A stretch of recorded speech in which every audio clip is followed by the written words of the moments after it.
Vamos al Nuevo Testamento, hermanos, el primer evangelio del Nuevo Testamento, me refiero al libro de Mateo.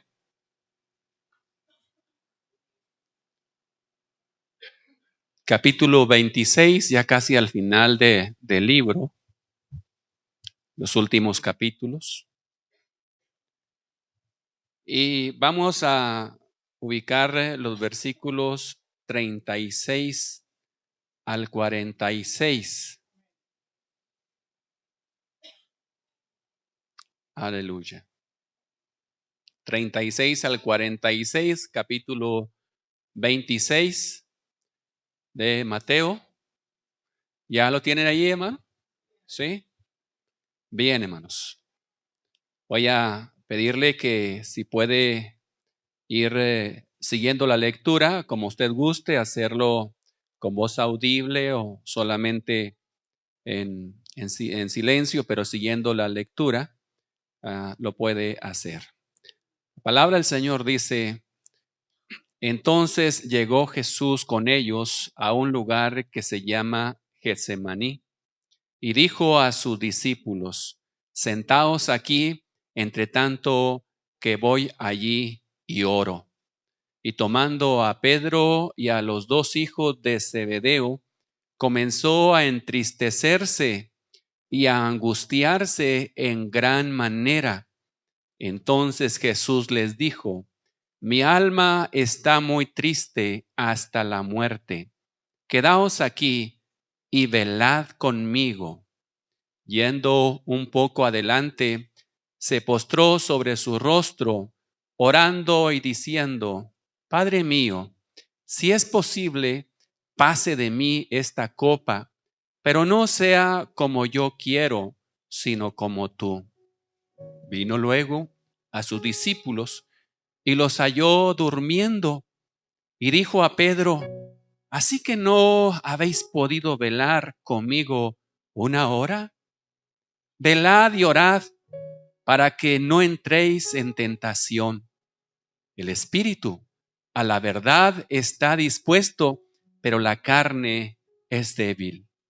Otra vez fue y oró por segunda vez diciendo: Padre mío, si no puede pasar de mí esta copa sin que yo la beba, hágase tu voluntad. Vino otra vez y los halló durmiendo, porque los ojos de ellos estaban cargados de sueño. Y dejándolos, se fue de nuevo y oró por tercera vez, diciendo las mismas palabras. Entonces dijo a sus discípulos, entonces vino a sus discípulos y les dijo: dormid ya y descansad. He aquí ha llegado la hora y el Hijo del Hombre es entregado en manos de pecadores. Levantaos, vamos, ved, se acerca el que me entrega. Gloria a Dios. Padre, nos ponemos en tus manos en esta tarde, conforme a lo que tu Santo Espíritu quiera hacer con nosotros. Señor, que se haga tu voluntad y no la nuestra, Señor. Conforme lo requiramos, conforme lo necesitemos, habla, por favor, a cada corazón asistente. Tú has permitido, Señor, que esté aquí, no porque él o ella así lo dispuso, sino porque más allá de su decisión personal está la influencia todopoderosa tuya, Señor. Muchas gracias. Con buen gusto nos ponemos en tus manos preciosas. Amén y amén, Señor. Gracias. Aleluya. Ocupe su lugar, hermano.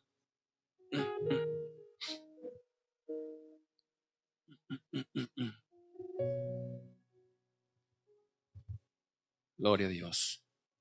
Quisiera, hermanos, tratar un tema que es por demás obvio en este pasaje. Es un tema bastante trillado, con ello queriendo decir que es muy usado y a menudo se nos exhorta acerca de esta responsabilidad y también privilegio del creyente. Quiero hablar, pues, de la oración. Y le puse un título a esta reflexión con estas palabras: los efectos de una oración que no se hizo. Los efectos de una oración que no se hizo. Resulta algo paradójico, ¿verdad? Como que algo que no se hizo tuvo efectos. Pues bien, ese sería el título que quiero tomar para esta reflexión: los efectos de una oración que no se hizo. Quisiera empezar diciendo un proverbio que fue extraído de una recopilación hecha por un poeta, orador y sacerdote galés en 1651, llamado George Herbert. Él dijo: por la falta de un clavo fue que la herradura se perdió. Por la falta de una herradura fue que el caballo se perdió. Por la falta de un caballo fue que el caballero se perdió. Por la falta de un caballero fue que la batalla se perdió. Y así como la batalla fue que un reino se perdió. Y todo porque fue un clavo el que faltó. Esto nos ilustra que algo pequeño puede ocasionar grandes pérdidas. Y aunque nosotros en la gran mayoría como cristianos consideramos la oración como algo grande e importante en nuestra vida, esto no obstante es solamente en concepto. Usted le pregunta a cualquier cristiano y en concepto tienen en una alta estima lo que es la oración.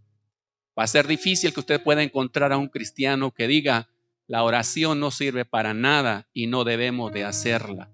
Eso es en concepto, pero en la realidad y en la práctica tiene un valor muy menor y en muchas ocasiones, hermanos, raya en la insignificancia. O sea, la consideramos como algo insignificante en la práctica y en la realidad. Espero, pues, con la ayuda del Señor, poder despertarnos a conciencia y poder valorar más la oración, no solamente en nuestra mente, sino que le demos el valor que ésta tiene en la realidad y en la práctica de nuestra vida. Quiero en primer lugar, hermanos, mencionar el primer efecto de una oración que no se hizo. En este pasaje es evidente que a alguien se le dio la oportunidad, a alguien se le pidió que hiciera una oración o que estuviera en oración. Y me refiero a los discípulos del Señor y muy particularmente al grupo cercano de los tres, a Pedro, a Jacobo y a Juan, que en esa última noche en el ministerio terrenal del Señor, Jesucristo les dijo: quédense aquí y velen conmigo en oración. Ante esta invitación o petición del Señor, ya en la lectura del pasaje nos da evidencia de que ellos no hicieron como el Señor les indicó. No hicieron la oración, no oraron estos discípulos, no lo hicieron. Pero esto no quitó que hubiera algunos efectos que tuvieron que padecerse. El primer efecto, entonces, le pongo aquí, que perjudica a los hombres. El primer efecto de una oración que no se hizo, hermanos, es que trae perjuicio, trae pérdida a los hombres. Y en primer lugar y directamente a aquel que precisamente se le dio la comisión y no lo hizo. No lo llevó a cabo. Es el primero o directamente perjudicado. Y quiero mencionar en el contexto, no leímos algunos pasajes que voy a tocar, pero que están en el contexto de esta porción que leímos, tanto en el arresto del Señor Jesucristo, como también cuando fue llevado al concilio, ¿sí? Y Pedro fue confrontado porque quisieron relacionarlo con Cristo. Son pasajes que vamos a estar tratando ahí. Bien, el directamente perjudicado en primer lugar fue el mismo Pedro. Pedro, ¿de qué manera fue perjudicado? No tengo que hacerles mucho recordatorio. Ustedes tendrán presentes en sus mentes algunas cuestiones que voy a mencionar. En primer lugar, hermanos, Pedro, yo puedo aseverar con esta expresión que escribí, fue dominado por la carne, ¿sí? Al echar mano de la espada física para defenderse. Y me refiero a esto en el momento en que fueron a apresar, a tomar, a arrestar al Señor Jesucristo. Después de que no hicieron la oración, dice que la primera reacción de Pedro para tomar defensa o prestar defensa fue sacar la espada que traía ahí. Y me refiero a una espada literalmente, ¿sí? A una espada física, a un fierro grande ahí, hermanos, que traía seguramente entre sus ropas. Fue la primera que sacó para prestar defensa. Esto es obvio, porque una persona que no tiene oración, que tiene escasez de oración, que no sabe lo que es la oración, ¿de qué se va a armar para prestar defensa? Solamente de cuestiones materiales y humanas. No puede echar mano de un apoyo espiritual porque no lo tiene. Entonces, hermanos, una persona que no hace la oración, una persona que no ora, es dominado por la carne con suma facilidad. Suma facilidad. En lugar de echar mano, hermanos, de la espada de doble filo, que así lo menciona y se identifica la palabra del Señor. Dice que la palabra es como una espada de dos filos. ¿Y quién echa mano de la espada, hermanos, para prestar defensa y poder aconsejar o poder ministrar e incluso poder exhortar? Solamente aquella persona que en su haber tiene, hermanos, experiencia con Dios en la oración. Solamente una persona espiritual, solamente un hombre y una mujer espiritual puede echar mano de la espada de dos filos, que es la que realmente trae, hermanos, trae resultados extraordinarios, porque esa espada de doble filo penetra hasta lo profundo, y usted bien conoce esa porción de la palabra, hasta lo profundo del ser humano, hasta los huesos, hasta los tuétanos, y discierne los pensamientos y las intenciones del corazón. Pero dígame, una persona que no está en oración, ¿podrá creer esto? No, pone su confianza solamente, su defensa en aquello que trae materialmente. Lo primero que hace Pedro, su primera reacción, y eso da a entender lo que hay en su corazón. La Biblia dice que de la abundancia del corazón habla la boca. También podemos decir de la abundancia del corazón también es lo que hace, o su primera reacción, saca la espada. Hermanos, echa mano de las armas carnales y no de las armas espirituales. Esto es sabido en cada persona que no está en tiempo de oración. No se acordó que las armas espirituales son más importantes. No se acordó también que el Señor no necesitaba de ese tipo de defensa. El mismo Señor Jesucristo en esa ocasión le dijo: Pedro, no se hacen así las cosas. Tú pretendes defenderme. Había otra manera en que pudieras tú entrar en defensa. Yo podría pedir a mi Padre ángeles, y Él me enviaría legiones de ángeles. para que me defendieran mucho más efectivo que tú lo estás haciendo. Entonces, lo primero que quiero manifestar aquí de una oración, el efecto de una oración que no se hizo, es que perjudica al hombre, y el primer perjudicado fue precisamente Pedro al echar mano de las armas carnales antes que las armas espirituales. Otra cosa en que yo veo que Pedro fue perjudicado es que Pedro no cumplió su palabra. Fue un hombre que faltó a su palabra. Fue un hombre que no tenía palabra. Había empeñado su palabra tiempo atrás y había dicho que se iba a sostener en esa convicción. Pero cuando llegó el momento de la decisión, el momento decisivo, se echó para atrás. Faltó a su palabra. Me refiero a dos expresiones que el mismo Pedro mencionó. Cuando el Señor dijo: esta noche todos ustedes se van a escandalizar de mí. Pedro salta y dice: aunque todos se escandalicen, yo nunca me escandalizaré de ti. Fue una expresión fuerte la que hizo aquí Pedro, y dio su palabra que no se iba a escandalizar. Escandalizarse. No creo que ignoremos esta cuestión, pero yo creo que a nadie de nosotros nos gusta el escándalo, ¿verdad? O ser objeto de escándalo.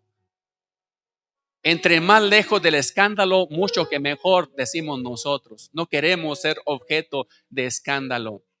Pues bien, el Señor Jesús, ¿sí?, sería escándalo para ellos esa noche. O sea, ellos desearían estar lejos de Jesús, así como lejos del escándalo. Y Pedro dijo: yo no me voy a escandalizar. Quiere decir que yo voy a estar siempre contigo. Esa fue la palabra de compromiso que tomó Pedro. Entonces lo podemos ver ahí en el versículo 33. Yo no me escandalizaré de ti. Otra palabra que también dijo Pedro, dice, aunque, parafraseando, dice: aunque me cueste la vida, no te negaré. Aunque me cueste la vida, yo no te negaré. Dos cuestiones: no se iba a escandalizar del Señor, no se iba a alejar del Señor, y la otra, no lo iba a negar aunque su vida estuviera en peligro. La pregunta es aquí: ¿lo hizo Pedro? ¿Lo cumplió Pedro? ¿Lo llevó a cabo Pedro? No. ¿Por qué? Porque no tenía en su haber, hermanos, el peso espiritual suficiente. Yo puedo decir, por escasez de oración. Cuando no se tiene esa vida de oración, hermanos, faltamos con suma facilidad a nuestra palabra. Decimos: yo esto, yo aquello más, y lo decimos con seguridad. Pero a la hora, hermanos, que tenemos que cumplir, que tenemos que hacer aquello que dijimos que teníamos que hacer, nos echamos para atrás. Faltamos a nuestra palabra. Y hermanos, esto no es bueno. Esto no es agradable. No nos gustan personas que no sostienen su palabra, ¿verdad, hermanos? ¿O a usted le gusta tratar con una persona que no sostiene su palabra? No. Pues bien, tampoco las demás personas les gusta tratar con nosotros si no sostenemos nuestra palabra. Entonces, la falta de oración, esto hará evidente, hermanos. Serán palabras que solamente soltemos al aire. Serán palabras que le digamos a los demás, pero cuando llegue el momento, no las pondremos por obra. Qué triste es esta situación. Pues si bien Pedro fue afectado de esta manera, ¿dónde quedó su palabra? ¿Dónde quedó su palabra? El Señor dice allí en Mateo 26:56, cuando el Señor fue arrestado, dice literalmente esta expresión, dice: entonces todos los discípulos, dejándole, huyeron. Todos los discípulos, entre de ellos estaba contemplado Pedro. Que hay cierta salvedad en alguna expresión de la palabra cuando dice que Pedro les seguía de lejos. No obstante, hermanos, seguir de lejos es como si realmente no le siguiéramos y no estuviéramos con el Señor. No cumplió su palabra, no sostuvo su palabra, aquello que había atestiguado y había dicho, aunque todos se escandalicen, yo no lo haré, pues él se unió con todos aquellos. ¿Qué diremos ante la palabra que empeñó cuando dijo, yo no te voy a negar? Es evidente también esto, hermanos, esta palabra, yo no te voy a negar. Usted sabe lo que sucedió. Pedro negó al Señor, y puedo decir con este calificativo, contundentemente. Lo negó contundentemente, porque lo hizo no solamente una vez, ni dos, sino 3 veces. Lo hizo, y en muy breve tiempo. En muy breve tiempo. Yo me preguntaba, ¿cuánto tiempo transcurrió para que estas 3 negaciones se llevaran a cabo? No fue mucho. No lo podemos dimensionar, hermanos, en la medida que nosotros tenemos establecido, pero nos podemos dar una idea, porque en el Evangelio de Lucas hay algunas expresiones. Por ejemplo, la primera vez que negó al maestro, después de esa primera vez, allí el escritor dice esta palabra. Después de esa primera vez dice, y un poco después. Dice, un poco después. A mí me da a entender esa expresión un poco después que no transcurrió mucho tiempo. Un poco después dice, entonces una vez más Pedro fue confrontado y vino la segunda ocasión en que Pedro le negó. Y luego después de eso Lucas dice esta otra expresión que nos da la idea también del tiempo. Dice, 1 hora después. Otra vez Pedro fue confrontado y entonces fue cuando vino la tercera negación. Estas 2 palabras me dan la idea que no fue mucho el tiempo, y puedo decir que fue breve el tiempo. 1 hora y un poco más de tiempo. No transcurrieron 2 horas, quizá a lo mejor 1:30. Así es que negar al maestro, no 1 ni 2, sino 3 veces. Vamos a decirlo así, sin que usted me vaya a adjudicar la cuestión que el Señor dice en su palabra que 1:30 después. No, yo lo deduzco aquí. Vamos a pensar 1:30 después. Ya había negado Pedro 3 veces al maestro cuando había dicho, yo no te voy a negar, y si es preciso ir a la muerte, yo iré, pero no te voy a negar. ¿Por qué Pedro no se sostuvo? ¿Por qué Pedro no lo hizo? Hay una base fuerte para contestar a esta pregunta. Faltó a la oración, no estuvo en la oración, no se fortaleció en la oración en el momento preciso. Por eso digo que uno de los primeros efectos de una oración que no se hizo es que afecta al hombre, y a Pedro muy directamente en ello. No solamente lo negó en breve tiempo, sino que incluso en las palabras que lo hizo, también hay una nota ascendente. La primera vez, dice la palabra, solamente lo negó. Dijo, yo no conozco a ese hombre. La segunda vez que lo hizo, no solamente dijo, no conozco a ese hombre, sino que dice ahí la palabra, juró no conocerlo. Es una nota más fuerte. Y la tercera vez que fue confrontado, no solamente lo negó diciendo no lo conozco, ni no solamente juró diciendo no lo conozco, sino hay una palabra muy tremenda. Dice que maldijo. Maldijo. Hubo maldición de por medio. Hermanos, la palabra del Señor es muy clara en esta situación, hermanos. Cuando no hay, hermanos, esa base fuerte, no hay esa fuerza en nuestro interior, iremos de mal en peor, hermanos. Estaremos cavando un hoyo que nos estaremos hundiendo más. ¿Todo por qué, hermanos? ¿Todo por qué empieza? Hermanos, por algo que quizá nosotros consideramos como algo importante, pero en la realidad y en la práctica no lo estamos haciendo.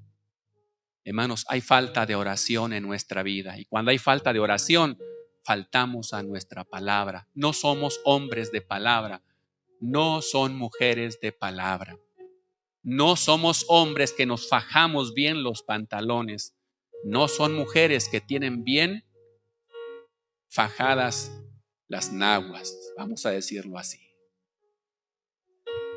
Directamente Pedro fue afectado, pero no solamente hubo una afectación directa, en la misma línea de que afecta o daña al ser humano, a los hombres, hubo daños colaterales indirectamente.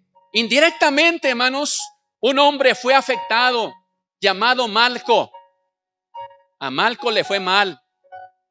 Fue aquel siervo del sumo sacerdote que fue, hermanos, y acompañó a la turba para aprisionar al maestro, para arrestar al maestro.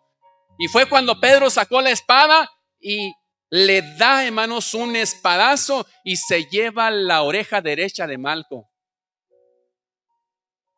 Indirectamente, otro hombre fue afectado, Malco.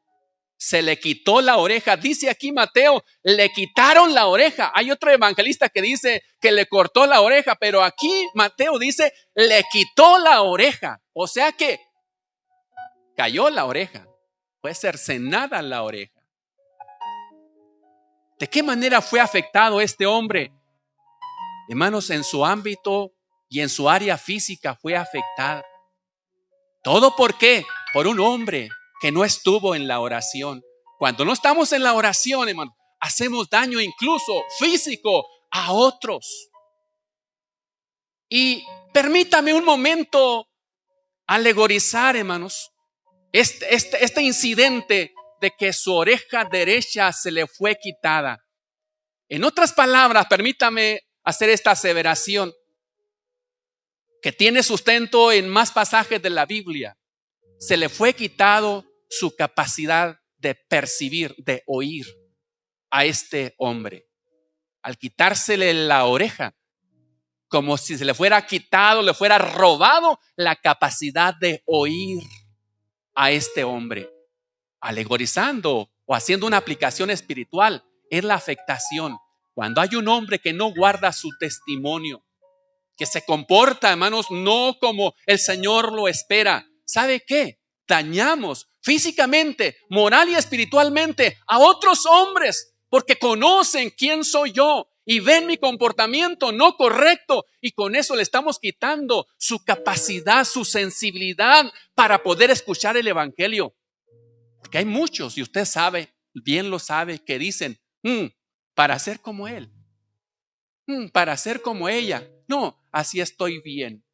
¿Qué ha influido en ello? Decimos, no tienen razón, y ciertamente no tienen razón, pero por otro lado, sí tienen algo de razón, hermano.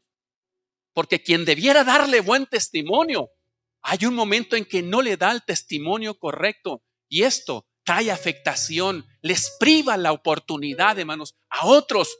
La sensibilidad les es arrebatada de escuchar el evangelio, ya que la palabra dice que la fe viene por el oír, y el oír la palabra del Señor. Sírvame esto pues para decir que una oración que no se hace afecta al hombre indirectamente también, como lo hizo con este siervo Malco. ¿Qué iremos con los criados, o qué iremos con los criados que también confrontaron a Pedro, hermanos, cuando lo negó? ¿Cómo quedó Pedro ante los criados, hermanos? ¿Cómo quedó Pedro ante las criadas que le dijeron, oye, tú eres de los Galileos, tú eres de ese hombre, porque hablas y te comportas igual que ellos? ¿Sabe qué fue lo que hizo Pedro, hermanos? Allí en ese momento mintió. Cuando la Biblia dice, no mentirás, lo dice claramente y en Levítico 19:11, no mentirás, ni mentirás. ¿Qué fue lo que hizo también Pedro allá al jurar? También faltó a la palabra delante, hermanos, de aquellos siervos y siervas. Cuando la palabra del Señor dice que no debemos de jurar, Mateo 5:36 lo precisa claramente. ¿Qué fue lo más que dijo Pedro ahí, hermanos, cuando fue confrontado? Él maldijo, cuando también la palabra del Señor dice que no maldecirás. Lo dice claramente en Romanos 12:14. Una vez más, ¿cómo quedó Pedro? ¿Cómo quedó el evangelio en un momento dado ante aquellas personas? Un hombre que debiera de dar testimonio delante de los demás. ¿Cómo quedó al mentir y hermanos, al faltar la palabra, hermanos, al jurar y faltar a la palabra, al maldecir y como consecuencia también faltar a la palabra? Dígame, ¿estaremos motivando o estaría motivando para que aquellas criadas pudieran decir, perfecto, yo quiero conocer la verdad, yo quiero ser seguidor de Cristo porque quiero ser como este hombre que me ha dado testimonio? ¿Pudieran decir esas mujeres esta expresión ante esa realidad que estaban viviendo? Obviamente no. Una vez más, insisto, hay daños indirectamente que ocasionamos a los demás, hermanos, cuando pensamos, cuando no hacemos lo que es correcto. Y esto, hermanos, es cuando no tenemos la fuerza necesaria porque no nos alimentamos del Señor, no tenemos esa comunión con el Señor por medio de la oración.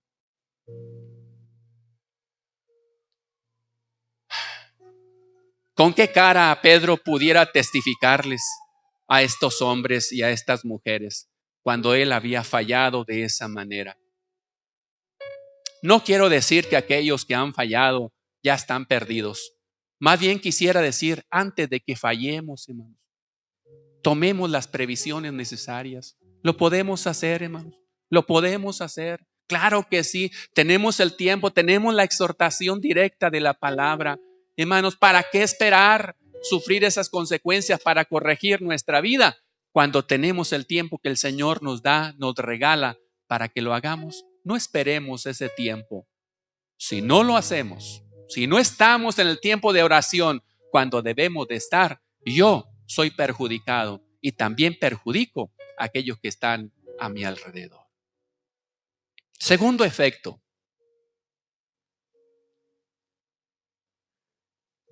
Aleluya. Y esto ya no tiene que ver con los hombres. Permítame un momento con esta expresión y pretender explicar lo que estoy diciendo aquí. El segundo efecto de una oración que no se hace es que lastima el corazón de Dios. Una oración que no se hace, hermanos, lastima el corazón de Dios. Quizá usted se haga una pregunta. ¿Dios se sentirá lastimado en un momento dado en nuestra vida o por nuestras acciones? ¿Podremos lastimar a Dios? Me parece o me resulta imposible. Alguien pudiera decir. Permítame encontrar un poco de apoyo en algunas citas que directamente Dios habla en estas citas. Pudiéramos basarnos también en palabras que los profetas dicen, porque los profetas, hermanos, hablan en nombre de Dios. Pero quise elegir, hermanos, citas donde dice literalmente la Biblia, y Dios dijo, Jehová dijo estas palabras. Y puedo recordarle esto para justificar el hecho de que lastimamos el corazón de Dios o podemos llegar a hacer esto, lastimar el corazón de Dios. Dice esta cita bíblica allí en Miqueas 6:3. ¿Qué te he hecho o en qué te he molestado? Son palabras de Dios a su pueblo, hermanos. Dígame estas palabras, ¿qué sentido tienen? ¿Qué sentido tienen? Yo veo ahí un corazón herido de Dios, que Dios había arropado al pueblo, lo había protegido, lo había guardado, y el pueblo, hermanos, no seguía la indicación del Señor. El Señor dijo estas palabras: ¿qué te he hecho o en qué te he molestado para que tú hagas eso? Otras palabras que directamente el Señor dijo: cuanto más yo lo llamaba, tanto más se alejaba de mí. Oiga, estas no son palabras de gozo, no son palabras de felicidad. Son palabras, hermanos, que expresan una profunda tristeza. Por eso yo digo que podemos llegar a lastimar el corazón de Dios. Y esto, hermanos, hace que mi corazón se estremezca. Y reaccione de cierta manera que espero, hermanos, sea para ser más firme en cuanto a la oración. Hay una palabra también en 1 Samuel 15:11 que literalmente el Señor dice, me pesa.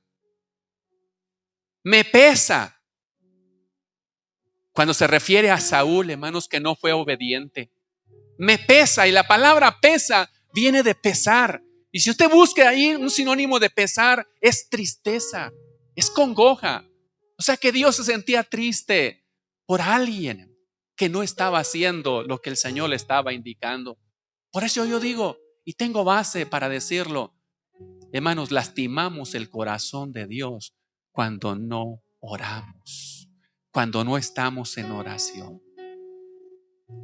Permítame volver y remitirme otra vez al pasaje base. ¿Cómo se encontraba el maestro en ese momento, hermanos? Quiero indicarle que esa noche previa a que él fuera a la cruz del Calvario, fue la noche en que Dios determinó cargar todo el peso del pecado nuestro en las espaldas de Jesucristo. Fue esa noche en la oración del Getsemaní. Todos los pecados de toda la humanidad recayeron. La palabra del Señor dice, mas Jehová cargó en él el pecado de todos nosotros. Y todo indica que fue precisamente ese momento, esa noche de la oración en el Getsemaní, en que esto se llevó a cabo. Porque tuvo que ser un momento clave en el tiempo. Y se coincide en que fue precisamente esa noche. Imagínense a un hombre no conociendo pecado, un hombre santo e inocente, sintiendo el peso y el agobio del pecado de todos nosotros sobre sus hombros en un solo momento. ¿Cómo se sentiría el Señor Jesucristo en ese momento? No era estando, hermanos, en un tiempo de solaz y de felicidad. No, era un tiempo hermanos, de bastante lucha, de bastante agobio al sentir a alguien santo y puro el peso tremendo del pecado de todos nosotros. Esa noche Satanás, hermanos, intensificó sus ataques, entrando en Judas, influyendo en Pedro, atemorizando a sus discípulos para que lo dejaran solo. Esto acrecentaba más el peso en la vida del Señor Jesucristo. De ahí entonces podemos entender las palabras que él dijo. Y aquí mismo en este evangelio quedan consignadas cuando dice, comenzó a entristecerse y a angustiarse en gran manera. Y otra palabra cuando el mismo Señor Jesucristo dijo, mi alma está muy triste hasta la muerte. Dice literalmente estas palabras, hasta la muerte. Esa expresión de gran manera, angustiarse en gran manera, en el griego es perilupos. Peri viene de rodeo, viene de alrededor, viene de lo que está alrededor. De ahí la palabra perímetro, de ahí la palabra periferia. Peri significa eso, es un prefijo que denota alrededor, por todas partes. Y la palabra lupos es tristeza. Quiere decir que el Señor en ese momento, y lo dice esta palabra en griego, se encontraba rodeado, envuelto en un manto de tristeza y de congoja, que le hicieron expresar estas palabras. Mi alma está muy triste hasta la muerte. Algunos quieren asociarle y decirle que aquí el Señor se estaba quejando porque no quería ir a la cruz. No fue por ello. El Señor con mucha fuerza no solamente recordó 1 y 2 y 3, sino más veces que Él iba a ir a la cruz. Y cuando el mismo Pedro en una ocasión le dijo, no es posible que vayas a la cruz, con la convicción el Señor le dijo, quítate delante de mí, Satanás, porque yo sé que voy a ir a la cruz. Jesús no estaba angustiado aquí porque ahí veía la cruz. Estaba angustiado por el peso del pecado que había en ese momento en su vida y que corría el riesgo, escúchenme bien, de ahí mismo él morir al sentir el peso del pecado. Era el riesgo de que él podía morir en ese momento. Y si él moría en el Getsemaní, también moría nuestra esperanza de salvación, porque Jesucristo no debía de morir esa noche en la oración. Tenía que morir en un altar. Tenía que morir de acuerdo al parámetro bíblico. Tenía que estar en la cruz, muriendo en la cruz, para que nuestros pecados fueran perdonados y fueran remitidos. Si hubiera muerto en el Getsemaní, había muerto nuestra esperanza de salvación. De ahí la preocupación del maestro, hermanos, diciendo: no es posible que yo muera. Esa era la angustia, porque sabía que si él moría, entonces, hermanos, nosotros, ninguno, teníamos esperanza de salvación. Esto aumentaba más la angustia del Señor.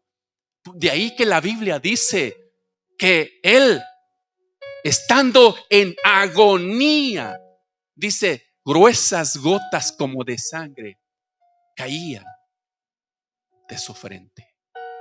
Realmente, literalmente estaba en agonía y en peligro de muerte. En este estado de angustia es que el Señor se atreve a decirle a sus tres: velen conmigo, velad conmigo, estén conmigo en estos momentos. Nunca se los he pedido. Agrego estas palabras: nunca se los he pedido. Yo me he retirado a orar en todo momento. Nunca les he dicho: estén conmigo en la oración. Pero esta noche les pido que estén conmigo. Velad conmigo. Lo dice literalmente la palabra. Era necesario que alguien estuviera cerca del Señor para decirle y apoyarle en oración. El Señor no necesita la espada. El Señor necesita oración, hermanos, para así sentirse apoyado. Era lo que estaba requiriendo el Señor en ese momento. Velad conmigo, velen conmigo. De ahí la preocupación y la insistencia del maestro de regresar una, regresar dos y regresar 3 veces a ver si estaban en oración. Porque yo me preguntaba esto: bueno, ¿por qué regresaba el Señor, verdad? ¿Por qué regresaba con insistencia? Pues es que él en ese momento lo necesitaba y quería cerciorarse de que había algún apoyo ahí cerca.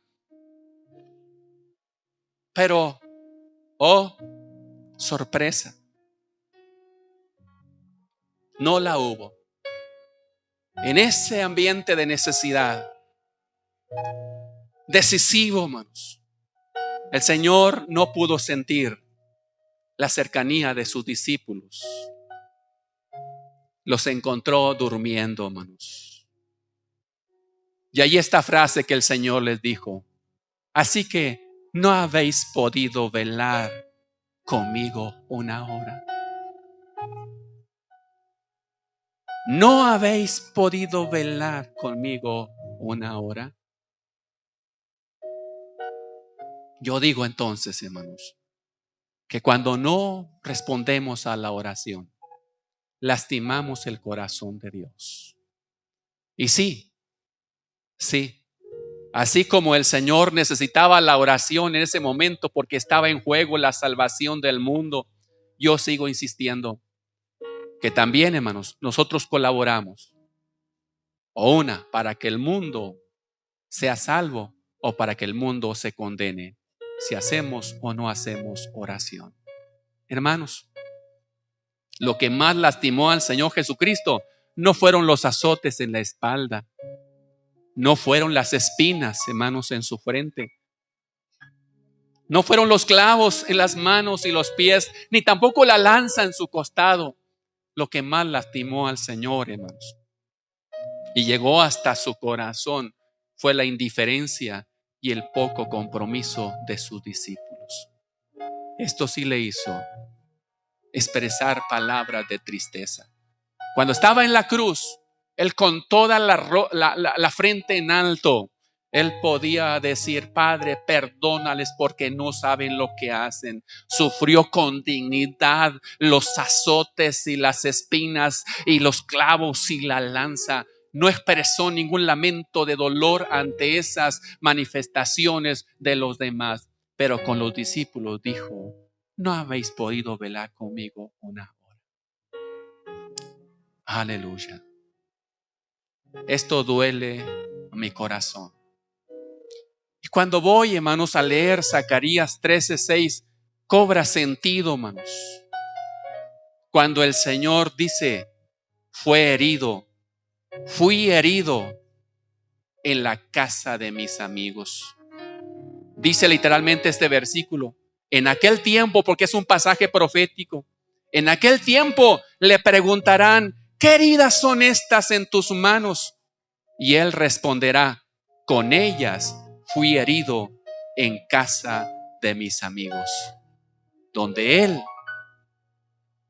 hubiera de haber recibido, hermanos, no heridas, sino ánimo, aliento y apoyo, fue lastimado, fue herido, fue maltratado por la actitud de aquellos que hubieran de haberle apoyado en oración y no lo hicieron.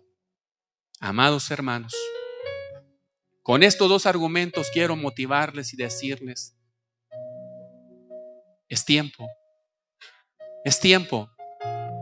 que le demos la importancia que merece a la oración, porque yo lo necesito como persona, usted lo necesita como persona, su familia lo necesita, el mundo lo necesita, y sobre todo porque si no se hace, lastimamos el corazón de Dios.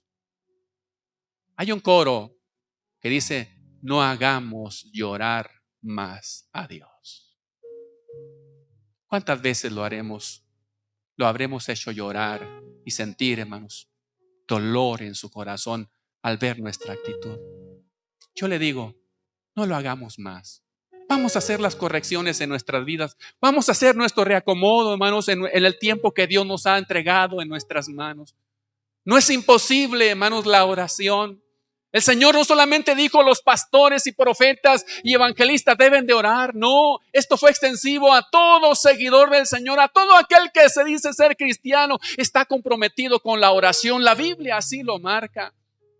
Que sí que sí lo podemos hacer. Dios nunca nos pide algo que no podemos hacer. Él hace lo imposible. Nosotros debemos de hacer lo que es posible. Y si es posible orar, hermanos, es posible hacer esto. Vamos a responder favorablemente, hermanos, a la oración. Se lo pido por amor suyo, por amor a usted y también por amor a nuestro Dios Todopoderoso.